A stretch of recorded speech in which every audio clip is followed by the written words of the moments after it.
Happy Tuesday, beautiful people! In-update ko kaagad ang kalendaryo dahil hindi natin kailangang ihatid si JJ.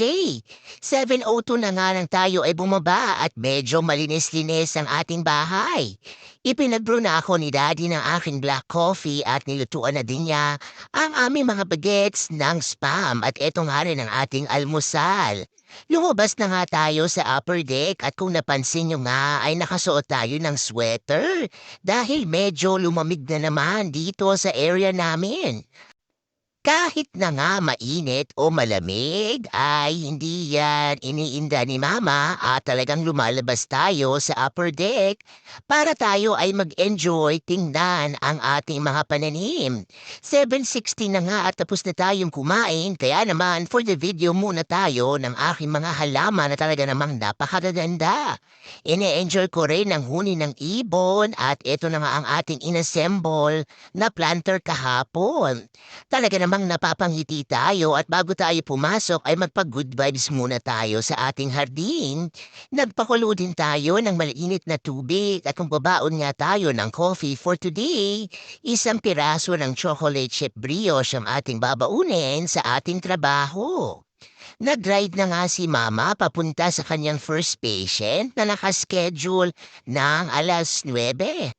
Nandito na naman tayo sa interstate at wala pa nga tayong mga kasabayang malalaking truck kaya naman gustong-gusto ko yan.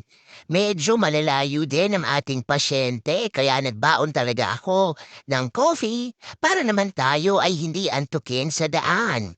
Pagkatapos nga ng aking first patient ay binuksan ko muna ang aking computer at tinawagan ko na nga ang dalawa ko pang pasyente para siguraduhin na sila ay ready for their therapy session for today. Ganito ang ating buhay bilang home health therapist. Kadalasan niya ay sa sasakyan na ako kumakain ng pananghalian at eto na din ang nagsisilbi kong mini office. Maliban nga sa araw-araw nating pagdadrive at para na nga tayong Uber driver, ay para na din tayong call center agent dahil walang tigil ang katatawag natin sa mga pasyente at minsan ay sa doktor din nila. Ayun na nga at ine-enjoy natin ang ating coffee at narito na naman si Mama nagmamaneho sa dulo ng walang hanggan. Pagkatapos ko ngang kitain ang aking last patient ay bumalik na tayo sa downtown at naggutom na rin si Mama ng bonggang-bongga kaya naman binuksan ko na ang aking baon na chocolate brioche. Ito na nga ang sinasabi ko sa inyo mga ka-reels, sasasakyan na lang tayo kumakain ng ating lunch at kadalasan niya ay tinapay or cookies lang yan para maitawid natin ang ating gutom. Multitasking is life at na-master ko na nga ang kumain habang nagmamaneho. At syempre pa, panay ang higop natin ng ating coffee dahil coffee is life. Nakarating na nga tayo sa bahay pasado 2:00 at dumiretso na kagad tayo sa kitchen para magluto ng ating hapunan. Gumawa nga ako ng adobo at nagpakulo din tayo ng spare ribs at imamarinate nga natin yan at ihahanda natin para sa Father's Day. Wala na din tayong natirang ulam at isang piraso ng alam ng longganisa at ito pa nga ang inulam namin ni Daddy nung weekend. Tingnan nyo naman at nasa deck na naman si Mama, ine-enjoy pa rin natin ang ating mga pananim habang tayo nga ay kumakain at sa ngayon nga ay pananghalian naman. Enjoy na enjoy tayo sa ating simpleng ulam at pagkatapos nga ay umalis din ako ngayon para pumunta sa tindahan.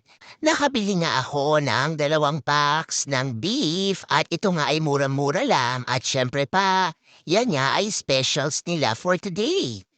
Naka 40% off ang mga karning ito at milinis ko lang yan at imamarinate nga natin ito gamit ang Mamasita Tapa Mix. Masayang masaya na naman si Mama dahil tayo ay nakatipid for today's video. Isa na namang busy and productive day ang napagtagumpayan ng inyong pamilya. Yan lang muna for today's video. Maraming salamat sa lahat ng sumusuporta sa akin dito sa Facebook world. Remember, family time is the best time and every gising with your family is always a blessing. God bless everyone. Bye-bye!